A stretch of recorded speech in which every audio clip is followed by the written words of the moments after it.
What's going on, everybody, man? Y'all know what it is. I'm your host, Pit Sports Zone, coming to you live yet again, another episode of Through the Eye of the Tiger. And, of course, we got Tiger himself, Robert Morris University's head coach, Bernard Clark Jr. How are you doing today, Coach?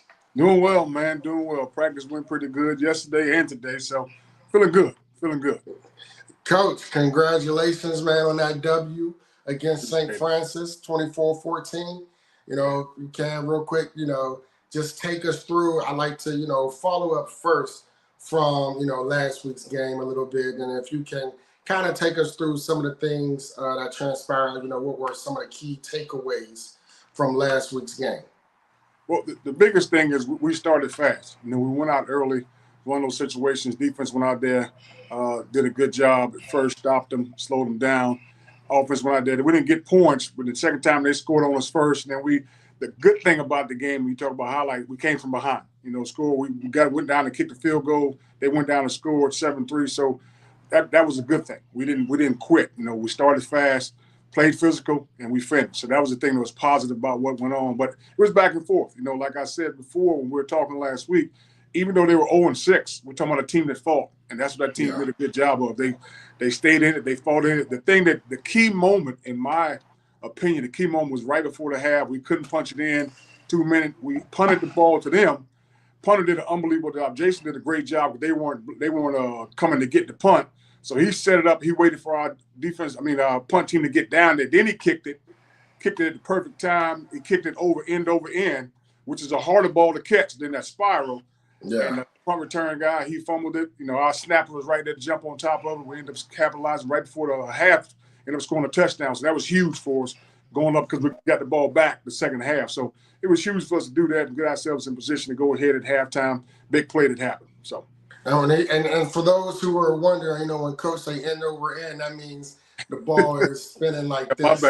My bad. No. I was just clarifying that for those who may not know. Not to say that they're incompetent of it, but a lot of people don't know the football terminology, as it common, and why that catch is so difficult is because when a ball is spinning like that, that's one of them. That, in my opinion, that's when there's that type of kick. That's when you see a lot of fumbles on special teams, because a lot of times, even though it's taught not to, a lot of punt returners like to try to trap it instead of catching it. Therefore, sometimes when it's end over end, it might hit a shoulder pad. And most of the time, the tip hits either this one side of the shoulder pad or the bottom or the face mask, which causes it to be a turnover.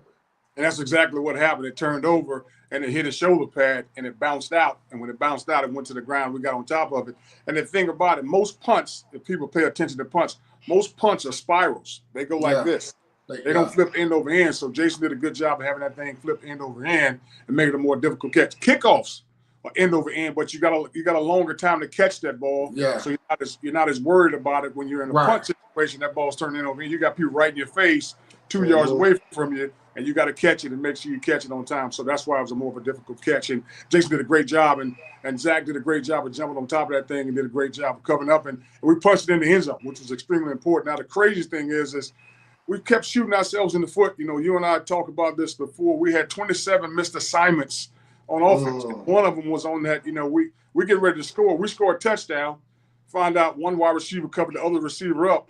We got a penalty. So the touchdown men on the line of scrimmage. Yeah, and both of them go out for a pass. So the ball has to be called back. So we got to try to score again before the half. Luckily, we got it to our tight end, Richard Ransom, and he scored a touchdown before the half. But those are the things that we can't have. You know what I'm saying? It's a situation that we can't have. Absolutely. And shout out to my man, Billy Blocks. He's the usual, always on here with us, always showing love. Again, appreciate you for joining us, man. Also, Coach, when you talk about, going into end zone and you talk about turnovers, you guys were able to, rush for 158 yards. Zach threw 2 touchdowns. But I think one of the key stats that jumped out to me most was the fact that you guys were 3 from 4 in the red zone. Yeah, and it goes back to what you said, too, what we talk about every week. Play complementary football.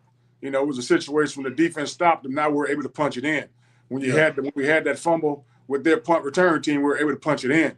So we played complementary football. did a great job all day. We had unbelievable kickoff returns by Owen McGraw. Owen, I think he returned one to the plus 49 and another one to the, I think, plus 40 or plus something like that. But he did a great job of returning the ball. So put ourselves in great field position, and we scored when we had those opportunities. So we played great Yeah. competitive football. All three phases did a real good job of winning that football game.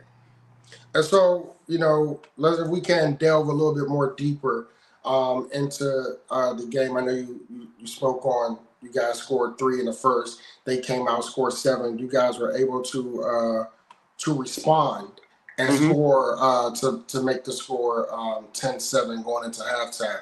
If you can at that moment, if you could just talk about um, some of the things that we talked about in some of our wows were distractions, discernment, mentality, etc. Right? And when Mm-hmm. you talk about going down 7-3 in the second quarter, and the mentality and the focus, the execution that they were able to display in some of our wows, in that second quarter, take the lead back before halftime to then come out at halftime and score again. Well, that's the positive about it, and we did some learning, which is what our word was last week, and they did a great job of learning from the week before that we have to capitalize and we have to compliment each other when those things come about, and they did a good job of that. So that was the great thing. It goes back to the week before that where we collaborated. We collaborated and got things done the way they're supposed to. Offense, defense, special teams. We talk about that triangle and how special teams is the bottom of that triangle. And special teams was huge for us, real huge for us. So we want to make sure we continue to do those things and continue to take care of the business we need to take care of. But the positive out of all of this is, like I said, these guys finished. They played hard because we knew St. Francis wasn't going to quit. Even after that fumble and everything, it kind of dejected them a little bit, but they came out the second half and they were still trying to punch it in. Even late in the game, they were still trying to punch it in. So that's the thing about a team like that. You just never know because they keep fighting and fighting. But the positive, like I said, our guys kept fighting. Our guys understood on Saturday what fast, being physical, and finishing the game meant, and they did a great job of doing that. Yeah. We said it was FFPE, fast finish physical No, execute. no, no, no. FPF, fast physical finish. Yeah, see, the Don't worry acronyms, about boy. it. The Don't worry acronyms about will trip you up. So you kind of alluded to it that our wows, in the last couple of weeks was learning and collaborate. And you said you like what you were seeing from the team so far in practice this week as they get ready and take on Stonehill. What is our wow for this week? why for this week is progression. It's Mm. progression, the process of moving forward and advancing to another state. And that's what we're trying to do. We're trying to make sure we continue to gradually move forward and advance to another state. Because again, like I said last week, you can't eat an elephant by taking a big gulp. You got to take it one bite at a time. And so our guys are slowly understanding that this week of practice was good. I think we're gradually moving in the right direction we need to go to. We're making the progression we need to make on the field. But like I said, the most important thing mentally, we're making that progression. Even though we had 27, missed assignments, and I don't forget how many we had on defense, we still got better in that game because we were able to finish. And that's the positive thing about it. So mentally, our guys are starting to understand. Had some mental errors, but we got past them. The positive about that thing when it came to the touchdown that got called back, we didn't panic. The very next play, we punched it in the end zone. So that's the great thing about our guys. They're not panicking. So the progression is there. They're understanding what they need to do mentally and how we need to advance mentally. And so that's the positive about what's going on. And progression definitely is account. It definitely adds to the learning to collaborate, and in that addition to learning, now how do we push forward? How do we expand it? How do we get better? How do we maximize to everyone's potential to progress beyond the standard of call? Um, when you talk about Stonehill this week in that progression, Mm-hmm. Stonehill being the opponent for this upcoming week, talk about some of Stonehill's strengths and ways that you're looking to minimize The one thing I saw out of Stonehill is they're a team. They play great team effort. I mean, they play all together. Nobody jumped out at me except the quarterback. The way he ran the game and kept things going, he did a great job of making great decisions. They're not going to try to wow you with anything. It's basic downhill football, some counters, some powers. Going to try to run you over, get the ball to the receivers. They got some receivers that are very good. You got a number 3. I like him a lot. The man does a lot. He also a return man. And their defense plays solid. They give you some different looks on defense. Not a whole lot of blitzes, but just different looks. They give you a 3-man front, a 4-man front, 5-man front. So they do some different things, but they're a solid team overall. And they did a great job early. They ended up beating Maine.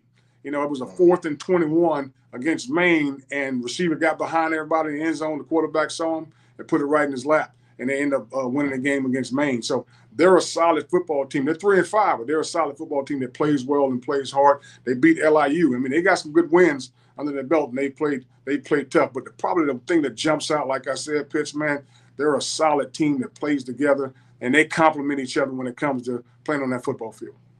And just pausing, not going back to last game, but just building from the progression in this week's from Zach's second game back from injury, and throwing 2 touchdowns. What have you seen in his progression that keeps you excited? Because obviously Zach's seen it all. When you talk about the defense, so more so it's just his physical ability that you're trying to get up to at least as close to 100%.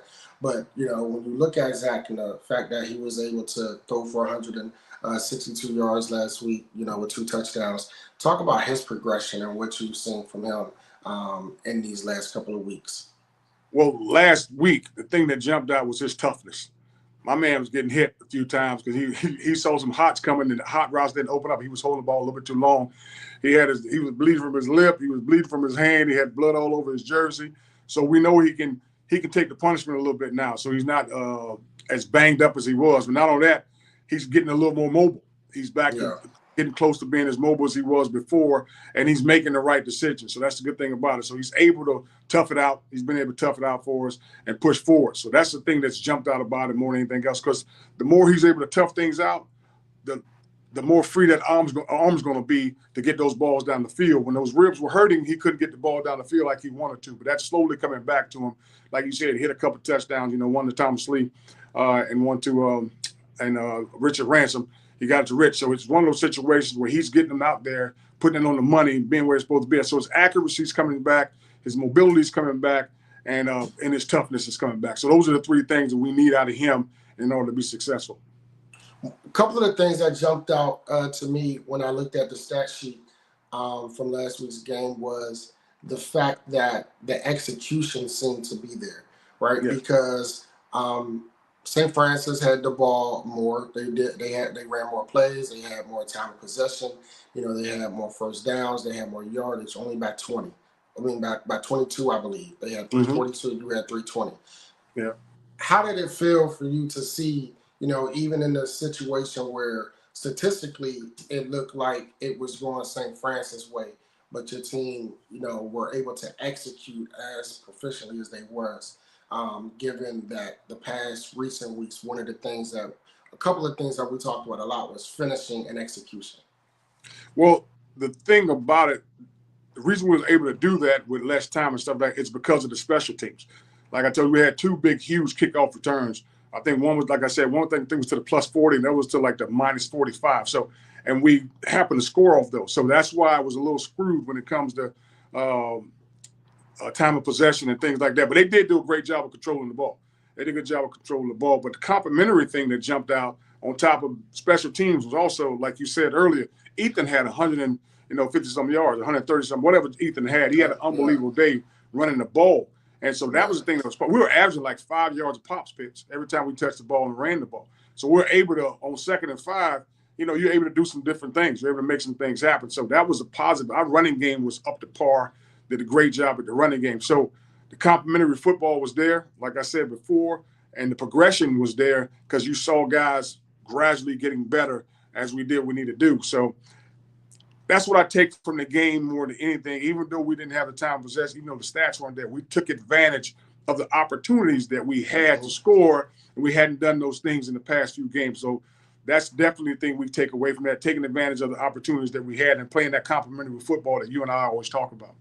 I think, and I think more so, what I was really alluding to the listeners and viewers was that when we talk about, the efficiency or the execution or effective footballers, regardless of how many times you had the ball, you were able to execute it in a manner that still rendered you victorious, even though statistically, because a lot of times when people look at stats, they be like, oh, well, if the stats look lopsided. However, it's not always the telltale of the game, right? Right. That's one aspect of it. But I was just more so just alluding to going back to the execution that we talked so much about in the past couple of weeks, even in the execution of complementary football. And Yeah. something else that we talk a lot about when special teams is complementing, either offense or defense, or offense and defense is complementing special teams when you talk about situational football and putting the special teams not, pending their goal in the end zone to punt the ball out. And just all around the continuity and the complementary football as a whole that was generated for your team to not have the ball as much, but still be able to put up more points. Yeah, you're absolutely right, Pitch. There's no doubt the execution was there, and that's the positive thing. The running game, the execution was there. When we did throw the ball, we put it where it needed to be at. When it was 3rd and 4, we got the 5 yards, on a pass, on a hook route that we weren't getting before. So those things were there for us. We're running routes with precision. We're doing those things that we needed to do. And even when we made mistakes, we were able to come back and still give the great effort and execute the play when we needed the play to be executed. So you're 100% correct. We were doing a great job of that. And again, that's a telltale sign not only for our offense but also Zach. It shows how comfortable he's getting in the pocket, and when things go wrong, he didn't freak out. Now there was a point where I was kind of like, we might as well start on 1st and 15, because every time I turned around, we'd get like a 5-yard penalty and starting out 2nd and 15, 1st and 15. But again, still executing and not getting down on ourselves, and not getting upset with ourselves, and doing what we needed to do to punch the ball in the end zone. And we kicked the field goal. We needed to kick a field goal. That was the positive. Jason got that back. He kicked a nice field goal for us, put in the lead to begin with. So again, the execution was there, even though the stats weren't there. And it seemed like the referees were, seemed like a lot of laundry, because when I look, you guys had 9 penalties, but they also had 8.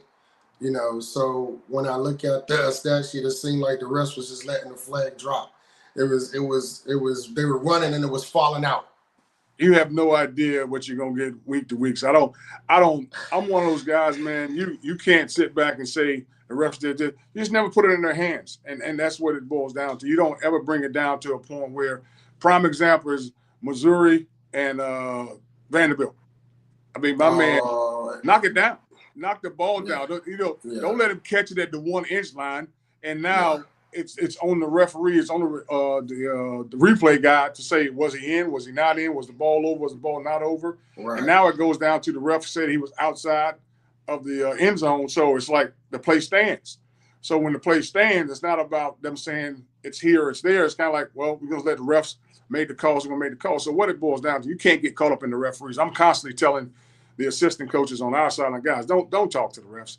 Just let them do their thing. You do your thing. You got too much to do to worry about the referees. I'll talk to them and see what's going on. But it's just one of those things, like you said, it was laundry's throwing. Some weeks it does and some weeks it doesn't. But you let those guys do their job. I tell people, they're only human. I mean, that's what it boils down to. Referees are going to make mistakes just like you're going to make mistakes. You're just hoping, it's one of those situations where either they're going to throw a lot or not. I'm one of those coaches. I always tell the refs, hey, guys, look, as long as we calling it both ways, I'm cool with it. So that's why it didn't bother me. If you're calling pass interference on both sides, I'm cool with it. If you're calling unnecessary roughness on both sides, I'm cool with it. It's just when it's lopsided. It's just when a team has 10 and another team has 2.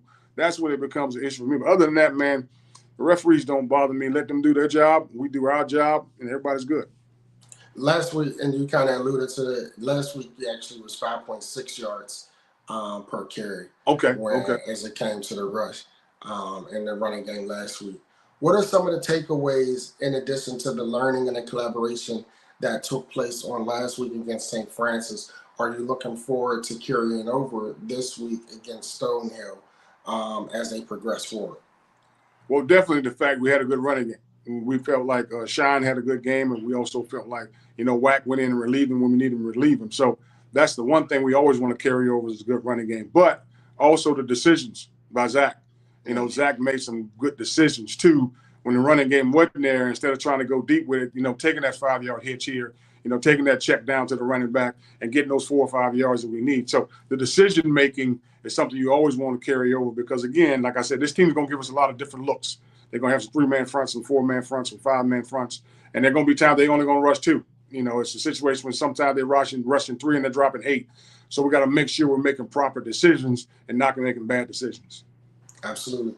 And, this week against Stonehill, looking forward to, continuing that goal going, keep that train going, the progress going, trending upward as you host Stonehill this week, 12 o'clock noon.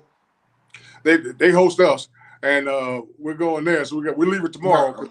This is a good little road here. So we're gonna leave tomorrow and head up there. We're gonna stop in halfway, hang on overnight, and then we're gonna finish it up on Friday, and we're gonna drive straight back on Saturday. But I'm hoping our guys have the right frame of mind. We talked about it before earlier. One of our word of the week is mentality. Want to make sure they have the right mentality. This is a business trip. We're going down there to handle business and coming on back. We can't worry about anything. Again, let's just try to eat this elephant one bite at a time and not worry about going. We're just trying to keep stacking. We got one. We're going to see if we can stack this one, and then we'll worry about the next one after this. But we got to make sure our mind is there. We want to make sure we're there with the progression that we need to make sure we're learning what we need to learn, and make sure we don't have any distractions on the way down. Make sure our guys are focused on this game and ready to play a college football game. Absolutely. Coach, I appreciate it, man. Look forward to us talking towards the end of the week. And, I want to say, but I don't say, let's go Bobby Moe. There you go, man. This was the first, of the many to come as we're in conference play. And these are the games. Every game matters, but these games specifically matter. Yes, and these games definitely matter. That's the other thing, man. So we got to make sure, let's go Bobby Moe. Like you said, let's make this thing happen. And it's the way you say it. I don't say it like you do. You got the tone, the deep voice, all of that. I feel like my voice scratchy like Screech. Not Screech. Yeah, man. I feel like Screech Not Saved by the Bell. Yeah. A lot of people may not know who that is, but yeah. Hey, we'll see how it goes, man. All week, Pierce, man, I've been listening to my guy, man, Michael Jackson. I've been listening to Mike. I don't know why I'm caught up in Michael Jackson. I've been listening to Michael Jackson all week, man. Michael Jackson is the dude. One of our crazy players, so you'll get a kick out of this. One of our crazy players said, Coach, man, I think NBA Youngboy is more popular than Mike. I said, boy, stop with that more popular than Michael Jackson. You done lost your entire mind. I said, Michael Jackson goes to Japan and he can't leave his hotel. Stop, man. Ain't nobody hit that. I get so sick and tired because my oldest son, he is a huge NBA Youngboy fan, and he think he is just. He like, I think he up there with Tupac. Get out my car. Don't disrespect me and Tupac like that. Don't disrespect me and Pac like that. When they said, yeah, Coach, I think he, NBA Youngboy, he's probably a little more popular than Michael Jackson. I said, boy, I said, do you know, because we was on the field listening to Michael Jackson, we played music, and, somebody watching me came on. I said, he not even the lead singer. He the backup singer, and it still went #1. So please stop with the whole NBA Youngboy is more popular than Michael Jackson. You've lost your entire mind. Man, I don't get that. And there's a lot of them who feel that the artists now, and this is all I say to them.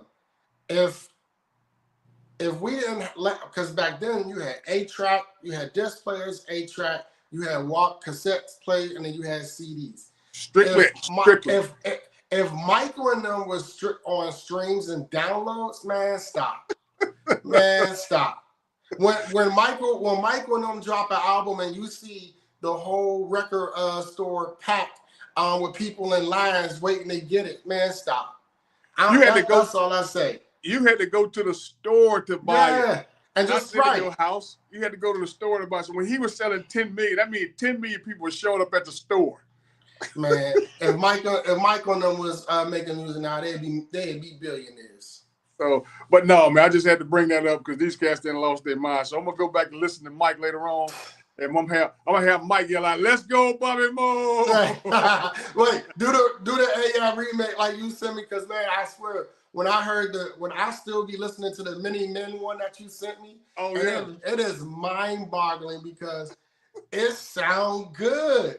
I told you. It is mind-boggling how I could really hear this as a song the way they singing it. It is. I'm so stuck on them, man. I don't even listen to the other rapping. Well, I just been listening to the AI version, the soul version. It's like you said, man. It's unbelievable how good. Because like, man, this really sounds like a blues song. Yeah, it does. This sounds like this. Many Men, and the one I really like, they do "Juicy" by Biggie. Biggie. Oh, bruh. It's off the chain. Nah, hey, man, I appreciate it, man. Coach, this week, Stonehill, good luck. Congratulations on last week. Like you said, let's keep progressing. Let's keep moving forward. Let's keep these wins stacking. And like I said, I'm excited because I'll actually get to be with you guys next week. You know, absolutely, as you host Wagner. Yes. Last week. So I'm looking forward to it, man. Congratulations again. Good luck this week. Y'all know what it is, man. It's your coach. This is Tiger, a.k.a. You know what I mean? This is Coach Bernard Clark Jr. Y'all know who that is? Y'all better check his dinner record. Let's do it, man. Hey, appreciate you, Chris, man. Have a good one. Yes, sir. Y'all enjoy the rest of y'all Wednesday. Tapping with y'all the rest of the week. Much love.